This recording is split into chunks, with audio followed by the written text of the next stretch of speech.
Report. Here's Hallie Jackson.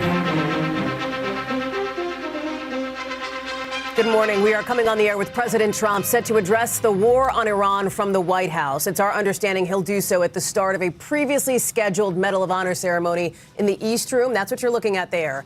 It's coming not long after we heard from his defense secretary at the Pentagon, saying this will not be an endless war, although no specifics on a timeline for this conflict. President Trump already today suggesting in an interview that what he called the big wave of attacks hasn't even started yet, even after the attacks we saw over the weekend. And with 4 American service members killed already, the president has braced the nation for the possibility of more U.S. casualties to come.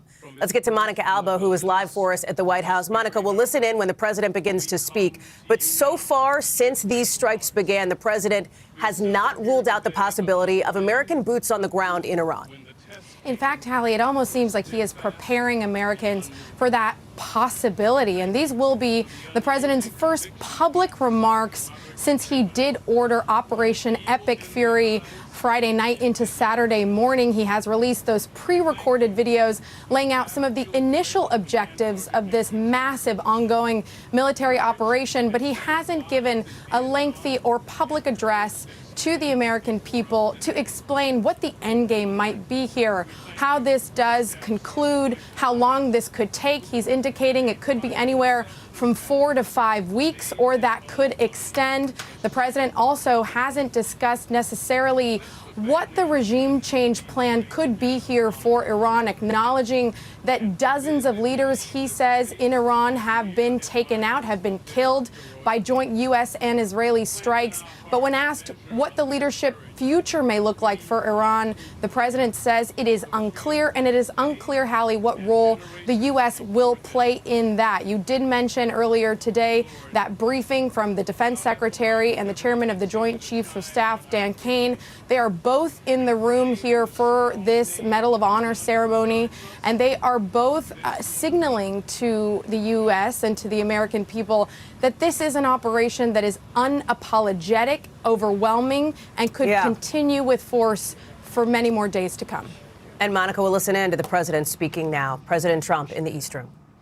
And thank everybody for being here, and please feel free to sit.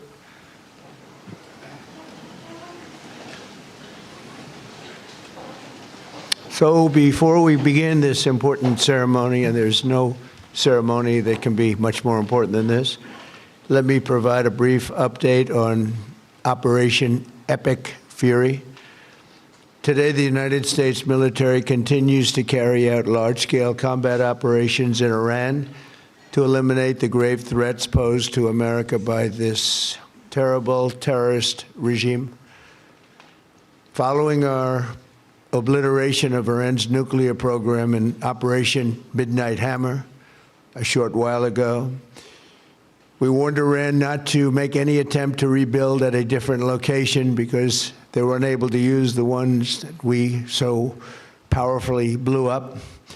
But they ignored those warnings and refused to cease their pursuit of nuclear weapons. In addition, the regime's conventional ballistic missile program was growing rapidly and dramatically, and this posed a very clear, colossal threat to America and our forces stationed overseas. The regime already had missiles capable of hitting Europe and our bases, both local and overseas, and would soon have had missiles capable of reaching our beautiful America.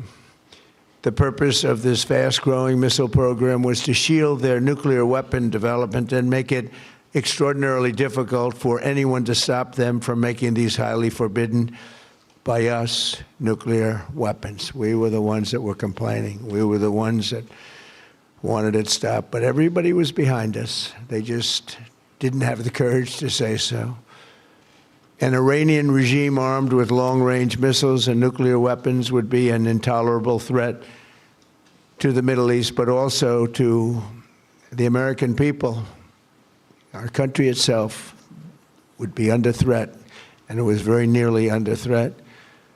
I was very proud to have knocked out the Iran nuclear deal by President Barack Hussein Obama. That was a horrible, horrible, dangerous document. They would have had nuclear weapons 3 years ago, and they would have used them. But I'll not let that happen For almost 47 years, this regime has been attacking the United States and killing Americans. Every time you see someone with missing arms and legs or a face that's been absolutely shattered violently, it was almost certainly caused by an Iran roadside bomb. They were put there by General Soleimani, who was the father of the roadside bomb. Very proudly, he thought, but I terminated him in my first term. This was our last best chance to strike what we're doing right now and eliminate the intolerable threats posed by this sick and sinister regime. And they are indeed sick and sinister.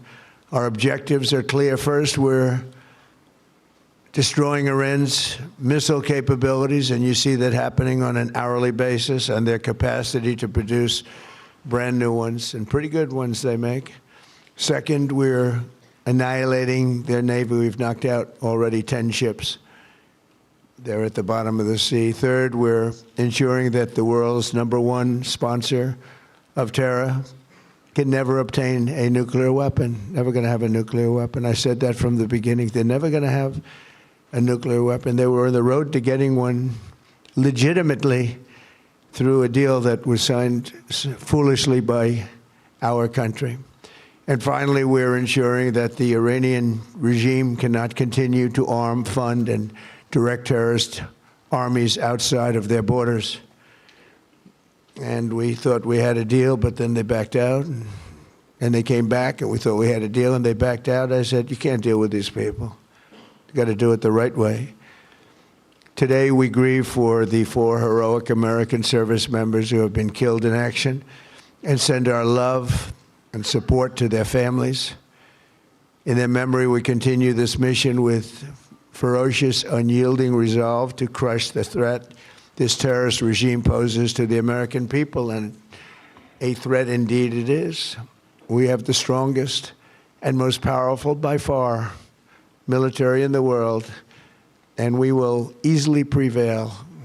We're already substantially ahead of our time projections, but whatever the time is, it's okay. Whatever it takes, we will always, and we have right from the beginning, we projected 4 to 5 weeks, but we have capability to go far longer than that. We'll do it. Whatever somebody said today, they said, oh, well, the president wants to do it really quickly. After that, he'll get bored. I don't get bored. There's nothing boring about this. Do you agree with that, Pete? I don't think there's anything, Mr. General. I think there's nothing boring about it. Somebody actually said from the media, I think he'll get bored after about a week or two. No, we don't get bored. I never get bored. If I got bored, I wouldn't be standing here right now, I guarantee you that, to go through what I had to go through. We also projected 4 weeks to terminate the military leadership, and as you know, that was done in about an hour, so we're ahead of schedule there by a lot. But please join me in thanking every American service member who bravely is standing in harm's way. They really are incredible, and I just want to thank you. We have a lot of them right here. Thank you very much. Thank you.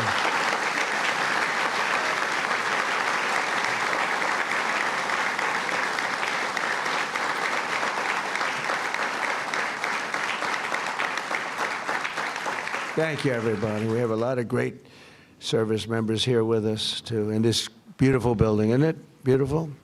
We're adding on to the building a little bit. We're improving the building. See that nice drape? When that comes down, right now you see a very, very deep hole. But in about a year and a half from now, you're going to see a very, very beautiful building. And there's your entrance to it right there. In fact, it looks so nice, I think I'll save money on the doors, because it can't get more beautiful than that. I picked those drapes in my first term. I always like gold, but I think we can save a lot of money. I just saved curtains. But, and it'll be spectacular. It'll be the most beautiful ballroom. I believe it's because I built many a ballroom. I believe it's going to be the most beautiful ballroom anywhere in the world. And when you hear all that hammering out there, you know why the First Lady is not thrilled exactly. She said, will the pile drivers ever stop? You know, they go from 6 in the morning till 11:30 in the evening. Can you imagine? Here? You know what? To me, that's a beautiful sound. She doesn't like it. I love it. You know what? To me, other than here, because we're donating it, not a penny to the taxpayer. It'll be under budget, ahead of schedule. It'll be $400 million or less. President Trump with an aside there about the ballroom that he is building across from the East Room of the White House, where President Trump is right now, laying out the rationale earlier for those U.S. strikes, which he says are not over, describing that large-scale operation that continues into today, calling it the last best chance to strike the Iranian regime. I want to bring in our chief foreign correspondent, Richard Engel, who is joining us now from Tel Aviv. And on the timeline, Richard, this is significant here. The president has alluded to something like 4 to 5 weeks for this operation, but he is clearly suggesting that it could last longer. That, I think, is what struck me the most, is he's setting out these very, very vast objectives, military objectives, and putting a timeline on it, 4 to 5 weeks, acknowledging that it might slip. But he didn't talk very much about the day after. What kind of government is supposed to replace the one that is being dismantled and disarmed in Iran right now? That is very unlikely to take place over the next 4 to 5 weeks unless there is some sort of deal, unless somebody within the Iranian system, like what happened in Venezuela, is selected by President Trump, makes a deal with President Trump, makes a deal with Israel. But at this stage, that does not seem to be happening. We're still seeing an ongoing war, a war that is expanding to new territory. Just today, Lebanon, which had not been involved in this conflict until now, fired rockets into Israel, Israel firing back, Hezbollah, the pro-Iranian militia group, claiming responsibility. And then just a short while ago, Qatar, which houses a U.S. base and was trying to negotiate a peace deal between the U.S. and Iran, said that it shot down 2 Iranian fighter jets. So Iran is now also using fighter jets. The U.S. consulate in Pakistan, where there were protests yesterday and pro-Iranian demonstrators tried to storm the building, announced that it is now closed. So this is a conflict that continues to grow more complex, involve more territory, yet President Trump is saying that it will be wrapped up within 4 to 5 weeks. He's also, Richard, taking this opportunity to make the case to the American people about this war on Iran here, laying out the objectives to take out the missile capabilities of Iran, take out their naval capabilities, starve their proxies, prevent them from rebuilding any nuclear capabilities as well, Richard. So there were 2 things, 2 types of justifications. One was effectively a theoretical threat. He was saying that if in the future Iran were to expand its ballistic missile program, it could threaten the United States. And if Iran were able to develop a nuclear program, accusing Iran of trying to reconstitute it. So he was talking about a theoretical future threat, and the rest was past grievances from the Iraq War. Richard Engel live for us there in Tel Aviv. That concludes our NBC News special report for now. We're going to have more coverage on your local station, on our streaming network, NBC News Now, and a full wrap-up later tonight on Nightly News, along with our coverage on NBCNews.com. I'm Hallie Jackson. For all of us here, thanks for watching. We'll see you soon.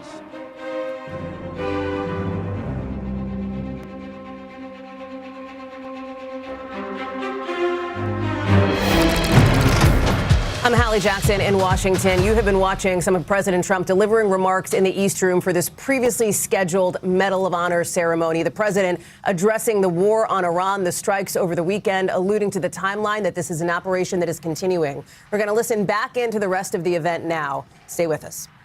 We all look good. We remember the ceremonies. All great. It's a great honor. There's no greater. I tried for myself. I've tried numerous times to get one by myself. I keep getting shut down. They say, you can't do it, sir. Bad protocol. Very bad. I would say the worst.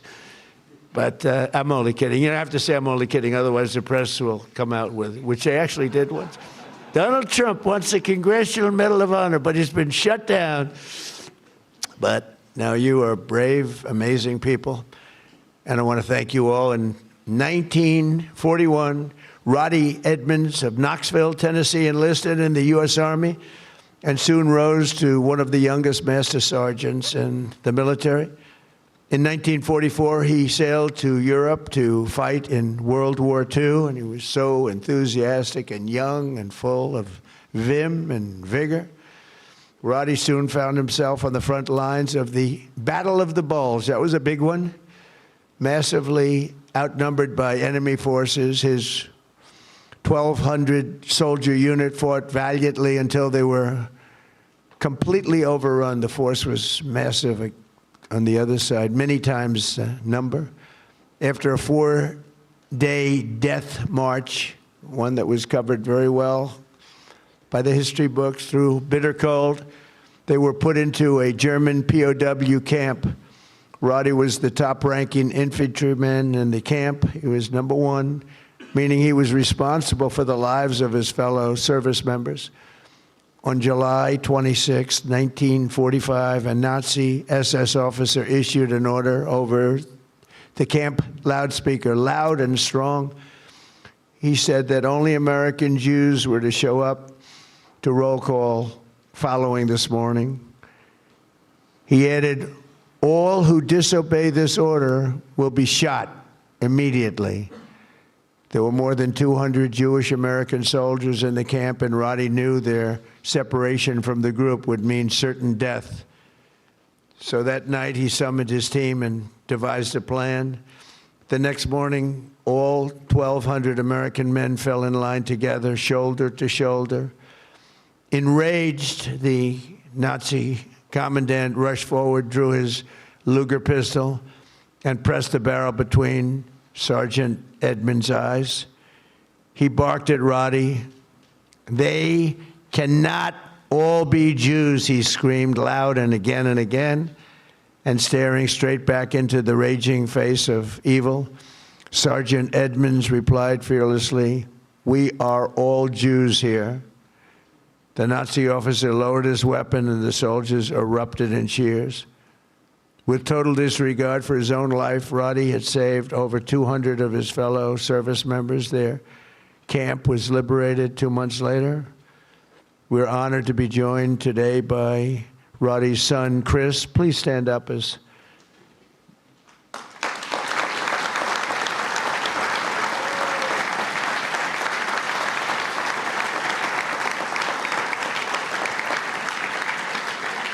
Thank you, Chris.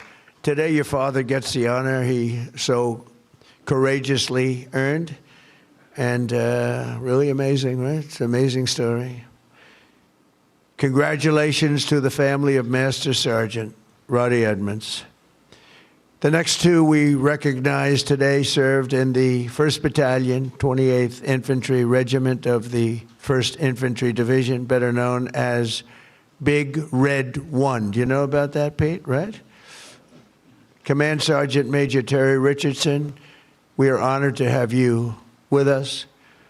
On September 12, 1968, 102 brave men of Terry's Alpha Company were asked with securing Hill 222 deep behind the enemy's line in Vietnam. They didn't know it at the time, had no idea, but the area was totally infested with nearly 300 enemy bunkers and many, many enemy soldiers, far outnumbering them by at least 4, 5, even 6 to 1. As Terry led Lima platoon up Hill 222, the enemy launched an ambitious and violent attack, unleashing a withering fire of machine guns and rocket-propelled grenades. Just didn't stop, just kept coming. Pinned down in hell on earth, Terry summoned unimaginable courage. 3 times he exposed himself to enemy fire to rescue severely wounded comrades, and 3 times he dragged them back to the group. Terry soon realized that the 82 remaining men had one chance of survival, and that was air support. Acting without regard of his own life, he grabbed a radio and charged up Hill 222 alone. He needed to be there. It was the only place you'd get reception.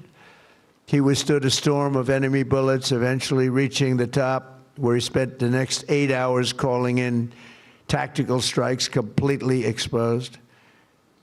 An hour in, an enemy sniper shot rang out and the bullet tore through his right leg violently. He was in bad shape, but Terry disregarded that and pushed through. And after 7 more hours of calling in American fire from above, the enemy retreated. Later that day, his team found him with both eardrums totally ruptured and a mangled right leg and foot, but still barely living, but living nevertheless. Due to Terry's actions above and beyond the call of duty, 82 men, Alpha Company, survived this battle, including 2 in this room, Norm Meyer and Dave Himmer. Where are you? Can you want to stand up, Norm and Dave? Where's Norm and Dave? That's pretty cool.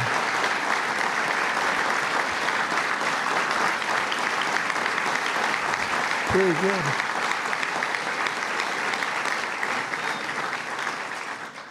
And that story is 100% correct, isn't it? Huh? See, pretty. It's how much have you paid him over the years? Have you said take everything we have? We wouldn't be here, right? That's great. That's a great story, Terry. Today you enter the ranks of the bravest warriors ever to stride the face of the earth. Please stand up, please. Thank you.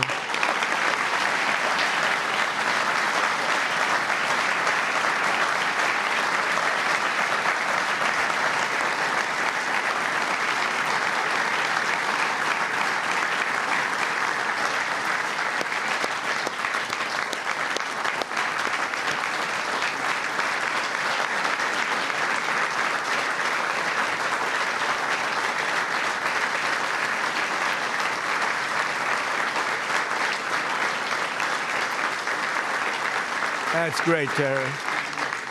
That's a great, brave man. I met him back there. He said, he's central casting. Look at him. He looks great. He looks great. You feel like fighting? I think we could take him today. What do you think, Pete? We'll make a little deal with him, as you are a brave man. Finally, we honor one more American soldier, a fallen warrior of wars, and really terror. Staff Sergeant Michael Ollis, born in 1988 on Staten Island. Michael grew up seeing the World Trade Center across the bay. I know Staten Island so well. The people in Staten Island are amazing. After 9/11, Michael enlisted in the Army, and by 24 years old, he was locked in. He loved it. He wanted it so badly. He was a squad leader serving in Afghanistan with the 2nd Battalion, 22nd Infantry Regiment, 1st Brigade Combat Team of the legendary 10th Mountain Division. On August 28, 2013, terrorists detonated a 400-pound car bomb on the east wall of the forward operating base, Ghazni, ripping open a 60-foot wide breach into a compound that housed NATO coalition forces, a lot of them. 10 Taliban fighters wearing suicide vests swarmed through. From across the compound, Michael saw the pillar of white smoke rising and ran to join the fight, rushing without his gear, wearing almost no gear, no Kevlar helmet, no body armor, just one magazine in his rifle. Along the way, he encountered a Polish soldier, and together they advanced under heavy fire, very, very heavy fire. At one point, shrapnel ripped through the Polish soldier's legs, rendering him unable to walk, very, very severely hurt. In that chaos of gunfire, explosions, and charred human remains, a terrorist insurgent appeared, rounding a corner with his suicide vest, fully armed, and you could see it. It was going to happen. He charged the wounded Polish soldier without hesitation. Michael raised his gun and forced himself between the insurgent and the man he just met, shielding him with his own body. He knew it was going to happen. He shielded him with his own body. You know, bravery's amazing. You never really know who's brave, who's not, until they're really tested. We think some people are brave, Pete, and they're not. We think others aren't, and they are. You never know. But he was tested. That's called the ultimate test, right? And at perhaps his final heartbeat, Michael fired his weapon, and the terrorist detonated his vest simultaneously. Staff Sergeant Ollis was killed just weeks before his 25th birthday, and nobody was any more brave than that. In his final act on earth, Michael absorbed the blast, sparing the life of that Polish warrior, who we are grateful to have in the room with us today, Second Lieutenant Carol Sierpika. Carol Sierpika. Where are you, Carol? Hey.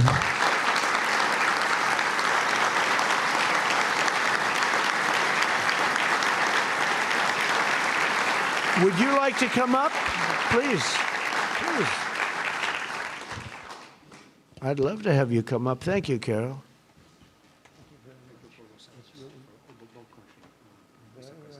Thank you very much. Thank you so much. Thank you.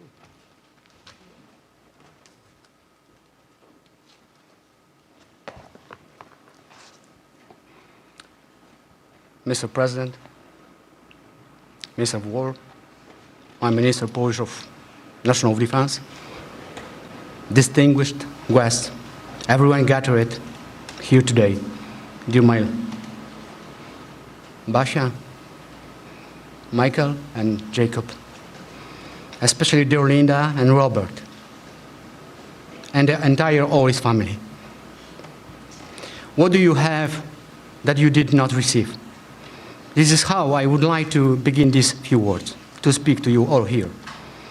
In this special place and on occasion of this incredibly important ceremony, one that is significant for many, but truly especially exceptional for me, is a particular privilege and a great honor. Above all, however, it is my commitment. It is a part of my new mission, which began 13 years ago. A soldier is not something you are from time to time. It is who you are forever. It is just like you are not a mother, a father, a sister, and brother, or as only for a moment. These are not roles given to us for a while. They are a great gift, but also a great lifelong commitment. Yes, today my commitment and my greatest gift is to cultivate the memory of true, heroic act of courage that I witnessed performed by your beloved son, Michael.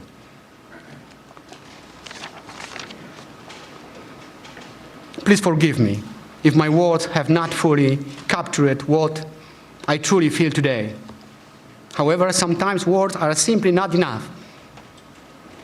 I'm deeply moved, happy, and grateful to God for my service, for my parents, for my family, for my beloved homeland Poland, for my second family from Staten Island, and for my second homeland America.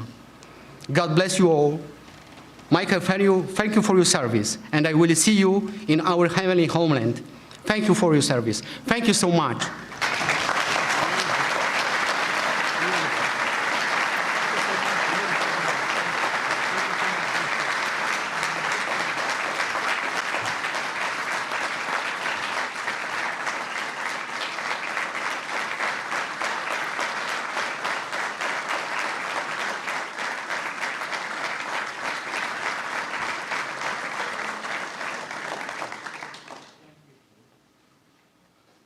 And Carol is joined by his wife and their two wonderful sons, Jacob and Michael. Michael is named after the American hero who saved his father's life.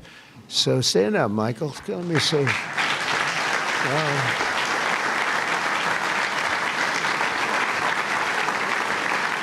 That's great. We're also pleased to be joined by several members of the Polish government, including representatives of the president, who I think is a fantastic man, by the way. I must be honest with you. I endorsed him and he won, and he came from behind, he won, and he was the biggest story in Europe, and he's going to be a great president. He already is. But as well as Poland's Minister of Defense, to honor the blood and sacrifice that has helped seal the Polish-American bond. We have a great bond. We have a great relationship with your country.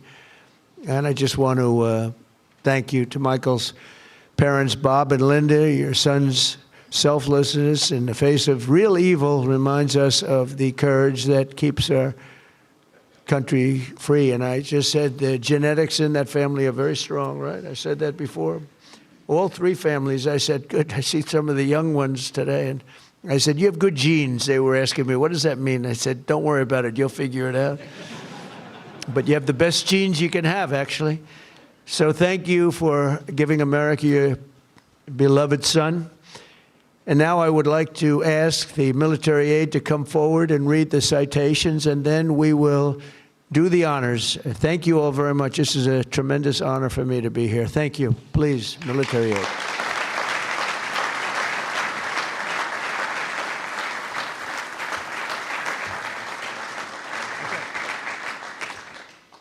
Chris Edmonds, accepting on behalf of his father, Master Sergeant Roderick W. Edmonds.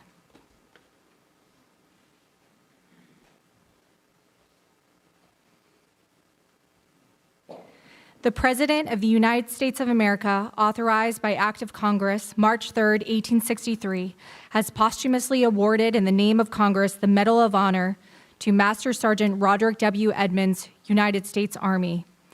Master Sergeant Roderick W. Edmonds distinguished himself by acts of gallantry above and beyond the call of duty from January 27, 1945 to March 30, 1945 as a prisoner of war in Germany.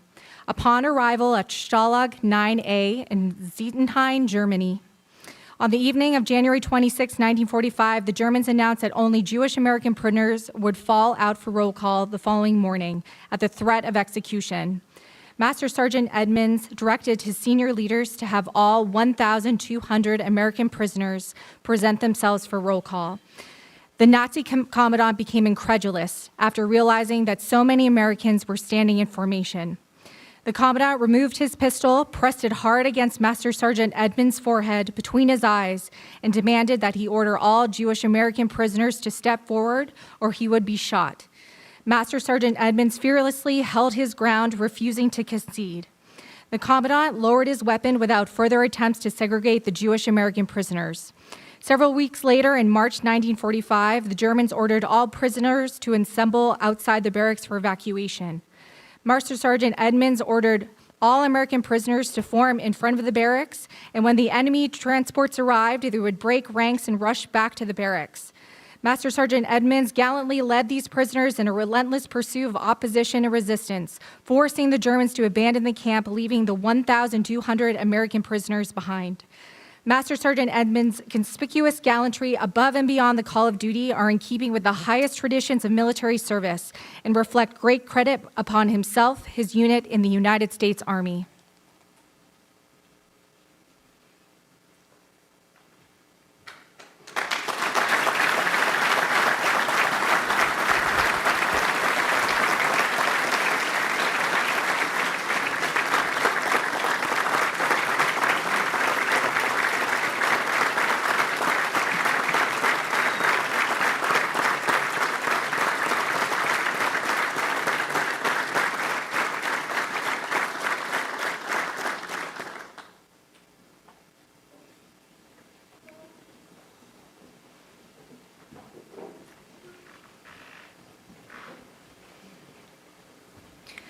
Command Sergeant Major Terry P. Richardson.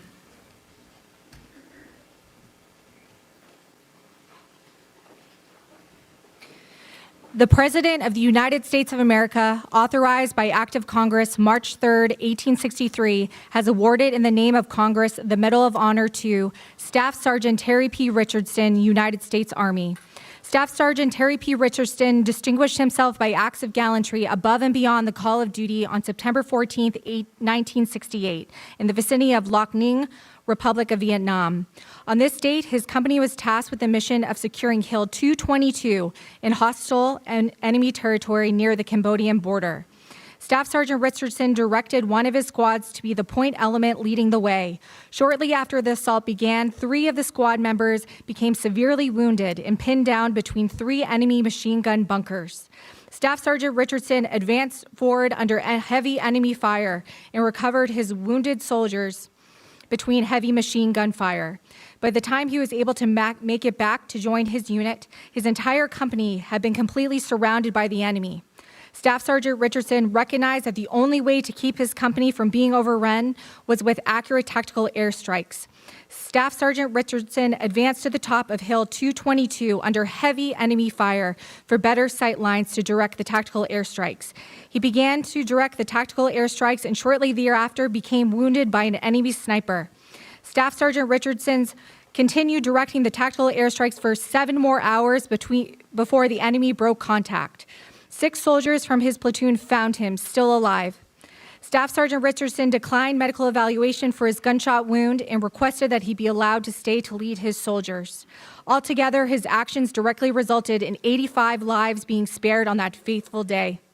Staff Sergeant Richardson's conspicuous gallantry and extraordinary heroism at the risk of his life, above and beyond the call of duty, are in keeping with the highest traditions of military service and reflect great credit upon himself, his unit, and the United States Army.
Robert and Linda Ollis accepting on behalf of their son, Staff Sergeant Michael H. Ollis.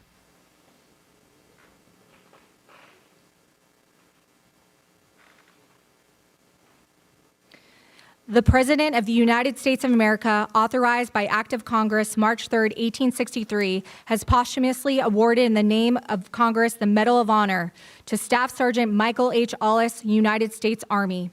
Staff Sergeant Michael H. Ollis distinguished himself by acts of gallantry above and beyond the call of duty on 28 August 2013 in Afghanistan.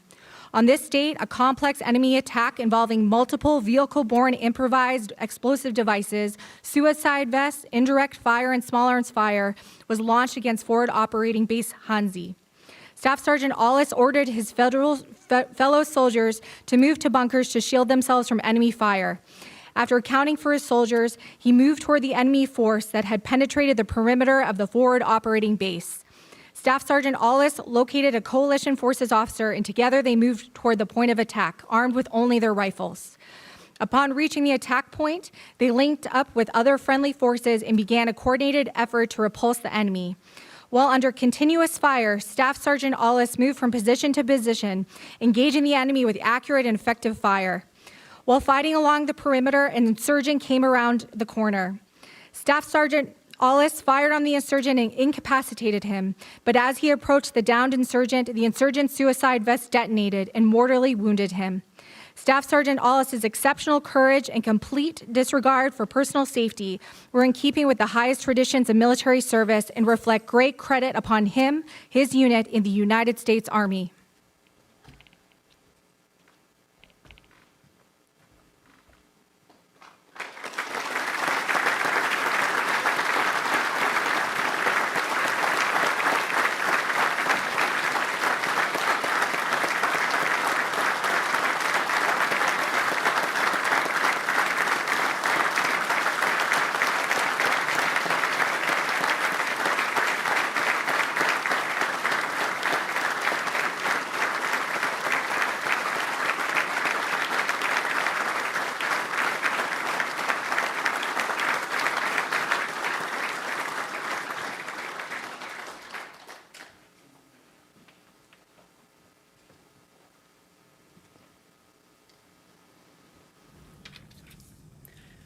You have been watching that Medal of Honor ceremony at the East Room there featuring President Trump as he, at the beginning of those remarks, made comments about the war on Iran with those strikes now over the course of the last 48 hours.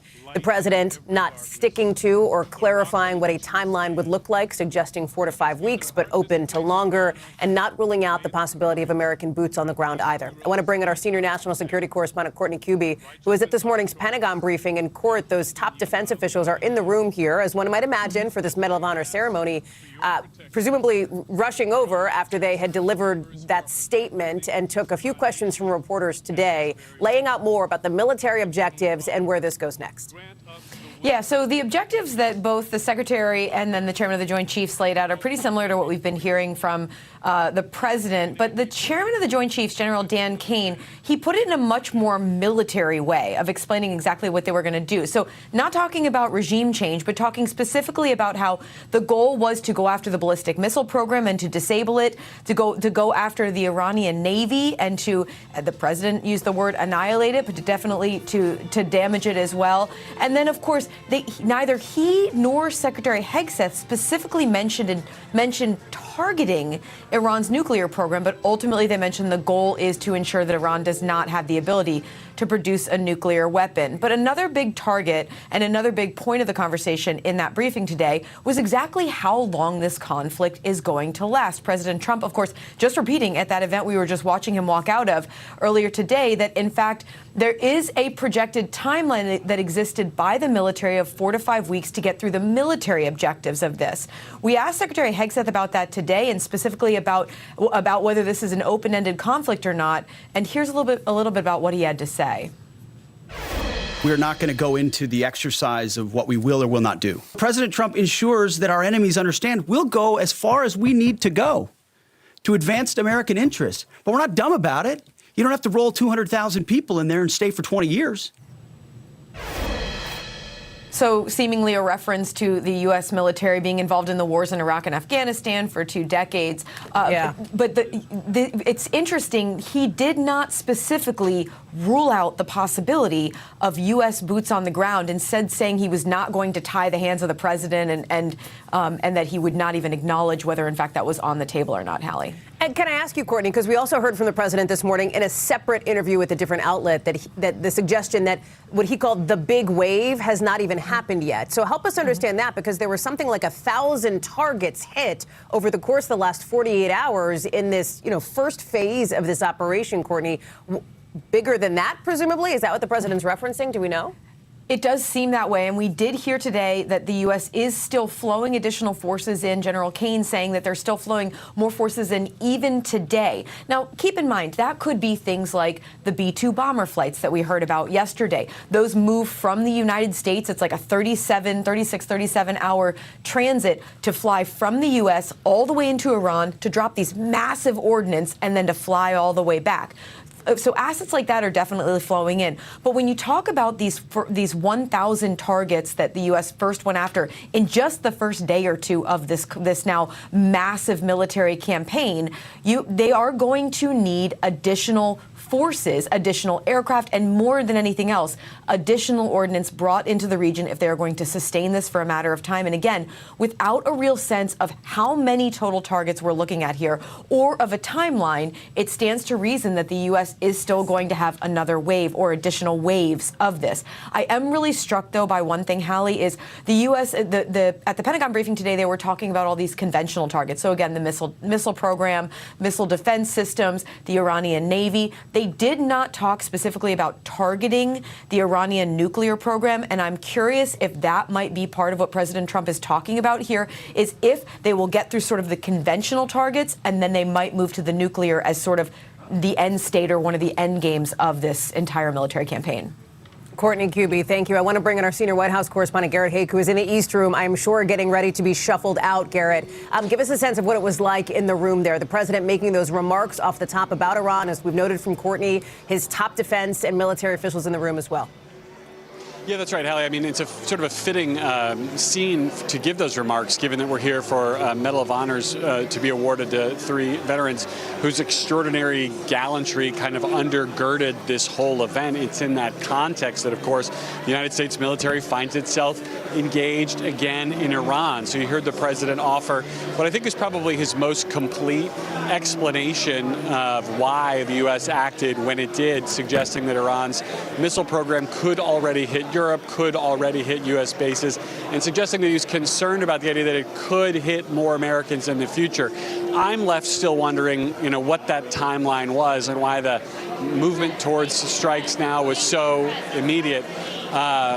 Hallie, I think, I also tried to ask the president as he was leaving here today whether or not he's ready to order American ground troops in if it's necessary. Yeah. Secretary Hegseth alluded to that possibility this morning.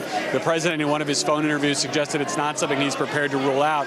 It also wasn't something he was prepared to talk about with me. Sorry, I was looking over my shoulder to see if the secretary was close enough for me to try to throw him a question on his way out the room. I'm going to try, Hallie, but no additional questions from the defense secretary today. Look, I mean, this is an audience probably more than any other single room you could find in the country, Hallie, that understands the costs of war. And I think you heard that sort of reflected in the solemnity of the president's remarks here today, at least until he got to the point where he started talking about the ballroom construction, which was audible behind him. Garrett Haig, live for us there in the East Room. I'll let you get out of there, Garrett. I know you got to get to the North Lawn, I'm sure. Thank you, friend. Appreciate that. Let me take you now to the region. Our chief foreign correspondent, Richard Engel, is in Tel Aviv for us. So, Richard, all of this, right, belies this leadership question, this leadership, you could call it, void in Iran right now. What happens moving forward? The president has called on Iranians. The administration wants them to essentially rise up. That is complicated for a variety of reasons, especially as the president is threatening continued military action that could be very intense in and around Tehran and the rest of the country. It's also unclear how he expects them to do this, to rise up. And is that really the U.S. strategy, to destroy Iran, to destroy Iran's military capabilities, to destroy its navies, to weaken the government so much that a popular street revolution can take over? Is that really the objective of this war, to weaken the country so much that almost anyone who is able to get out onto the streets and take over government buildings becomes the next leader of Iran? That seems like a very unclear path forward when it comes to the future vision of Iran. But also what we heard the president today talk about was the military objectives. We've talked about that quite extensively. You talked about that with Courtney Kube. He also talked about the justification for the war, why he decided to launch this war with Israel now, what was the imminent threat. And one of the reasons that he mentioned was that negotiations were failing, that the Iranians walked away, that they didn't want to negotiate. That is not what the negotiators themselves have been saying. The Omanis, who were the main mediators in these talks, the Omani foreign minister, said that they were making progress and that an opportunity was missed when this war was launched. And I just spoke a short while ago to another Arab negotiator, and he said that the Iranians didn't walk away from the talks, that they were making progress, that they were supposed to have follow-up negotiations, follow-up technical meetings when this war began. So there are real questions about the future objectives, who's going to take over in Iran if, in fact, there is some sort of regime collapse, and why the war itself was launched when it was launched. And how about, Richard, and as we've gotten the reporting, of course, on the intelligence assessments about the Saturday morning timing of all this, give us a sense. You're in Tel Aviv. I know you've traveled. I think you're in Jerusalem. I know you were nearby at a town that was hit extremely hard, a city that was attacked that's not far from Jerusalem, where multiple people were killed. Give us a sense of what you've seen on the ground and what you've heard from Israeli officials on this front as that part moves forward as well. So Israeli officials are speaking out and talking about the importance of this military campaign, how Iran must be destroyed, how the Iranian regime must be brought to its knees so that it can no longer threaten Israel. I was at the town of Beit Shemesh, which is outside of Jerusalem. Yes, I am in Tel Aviv now. And while I was there, Prime Minister Netanyahu came to inspect the damage, and he spoke to reporters who were on location. I threw a question to him. He did not answer it. I asked him, how does he see this war ending? He didn't answer that, but he did speak to some reporters in both Hebrew and English. And he said that the goal is to teach Iran a lesson, to destroy the regime, to destroy an evil regime that he said attacks civilians. He focused on the fact that Israel and the United States are targeting military sites in Iran, while Iran is attacking civilian locations here and across the region. Generally, in Israel, the mood seems to be in favor of this conflict. I've spoken to Israelis here in Tel Aviv and other parts of the country, including at places where there have just been Iranian missile strikes. And so far, I've heard nothing but unilateral support that the U.S. and Israel must go forward, must continue this campaign. A lot of support for President Trump, who seems to be more popular here, or at least as popular here as Israel's prime minister. Richard Engel, our chief foreign correspondent, live for us there in Tel Aviv. Richard, we're so glad to have you, your reporting, your analysis, as always. Our thanks to Courtney Kuby, to Garrett Haake, to Monica Alba as well. That's going to do it for our special coverage now of the president's remarks from the East Room on the war on Iran, as well as that Medal of Honor ceremony. A lot more ahead on NBC News Now, online at NBCnews.com. And I'll see you right back here at 5 o'clock Eastern. We pick up our regularly scheduled coverage now. Some top Democrats, including to our Kristen Welker. Take a listen to what they had to say. My sense is that they did not go into this with any kind of